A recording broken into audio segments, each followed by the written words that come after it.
Okay, our next topic that we're going to look at is the long-term and the short-term effects of exercise, okay, upon the body systems. So as you know, muscular system, cardiovascular system, respiratory and skeletal, okay. Not many on the skeletal system, but there are still some. We're going to look at each system individually, okay, and I could have put this on when we did the systems, but again, we look at it on the GCSE as a topic in itself, short-term then long-term effects. So, some of the short-term effects of exercising on the muscular system. This is short-term effects. We're talking things that happen within an exercise session or straight away, the first 10 minutes of an exercise session in some instances, okay? So we've got increased temperature, increased metabolism, so what they're actually burning, the glycogen and things like that, what they're burning in there. Increased lactic acid production. That's obviously things being burned in your muscles, being used, there's going to be a byproduct of that, which is lactic acid. And then an increased demand for oxygen and carbon dioxide removal. Clearly, your muscles want to get oxygen in, but they want to get rid of the byproduct as well, carbon dioxide. So the long-term effects then. Well, the long-term effects, I'm going to come this side for long-term effects. The long-term effects that we're going to look at are things that happen over a long period of time. Could be a week, could be 2 weeks, could be 3 months. Anything basically that doesn't happen on that session on that day, okay? So, long-term effects of exercise then on the muscular system. And exercise could be in the gym, could be playing a sport like rugby, it could be out swimming. It's a long-term effect of exercise in general. So, increased strength if heavy weight training is carried out. And you've got to remember, if you're saying about strength, low repetition, high weights. So 100 kilograms for 2 reps on a bench press would increase strength, okay? Increased strength of tendons, that's in there. That's obviously what's attaching the muscles to the bones. Increased range of movement. If flexibility training is done, they will get more flexible, your muscles. Increased muscular endurance, if endurance training is done. So again, if we're using bench pressing as an example, high repetitions this time, so about 15 reps, low weight, so maybe at 40 kilograms instead of 100 kilograms, okay? That would develop muscular endurance, the ability to keep going. Keep using the same muscles. And also, one of the most common ones, increased muscle size. They might use the word hypertrophy to define that one. Okay? Moving on. Different system then. We're going to look at the cardiovascular system. So again, it's our hearts, all right? These are the two most developed ones over short and long period of time. Short-term effects of exercise on the cardiovascular system. Immediately you start exercising. If you just jog on the spot now, increased heart rate. Increased stroke volume. Remember, stroke volume is how much blood is pumped out per beat, how hard your heart is beating. And obviously them two times together, naturally, cardiac output is going to increase as well.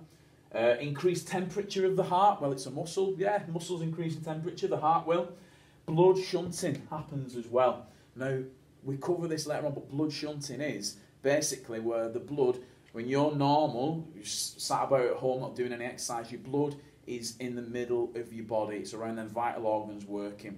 If you start exercising, that blood gets shunted away from the middle, from the organs. So there'll still be some there, but it gets pumped into the muscles, what are demanding more oxygen and everything. Okay, so when you start exercising, blood is shunted away from this middle area here, this middle part of your torso, to your arms, your legs, down to your feet. Okay, it's pushed there.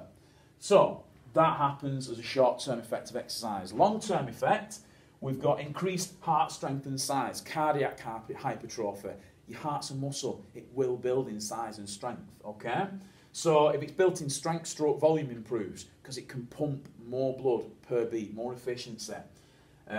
Naturally, your cardiac output's going to increase. If your stroke volume, more blood's being pumped per beat, your cardiac output, the amount of blood put around your body in a minute, is naturally going to increase. A reduced resting heart rate.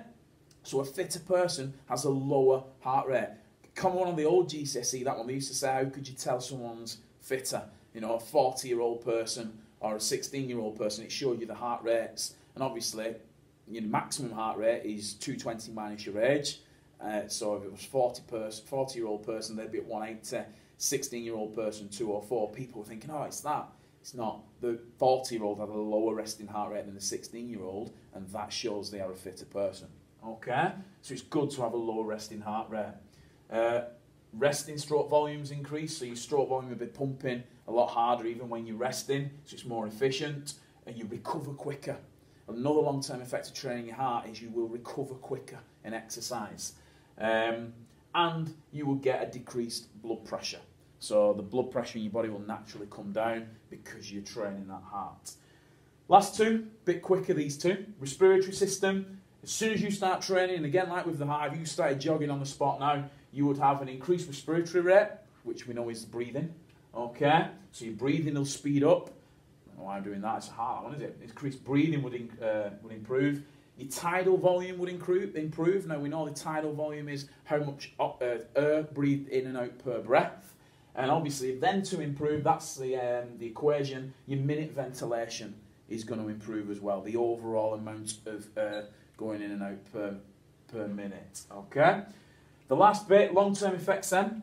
Well, we've got increased capillary density, greater intercostal muscular strength, so then intercostal muscles between your ribs can work better, a lot harder. More efficient gas exchange, so oxygen and carbon dioxide, they're used to it, they've trained, they can transfer into the blood from the alveoli a lot quicker. There's more alveoli in your lungs, because they've trained for that, you know, the more's improved because it's demanded more oxygen. And basically, carbon dioxide is more efficiently accepted by the alveoli and put into the blood.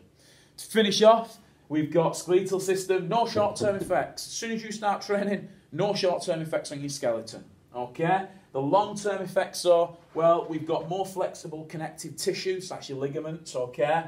Stronger bones, and a reduced chance of osteoporosis. That is, bones crumbling and stuff like that. Because you've been training them, because you've been strengthening them bones, they are much stronger, less likely to crumble and get that awful disease, a tough disease there of osteoporosis.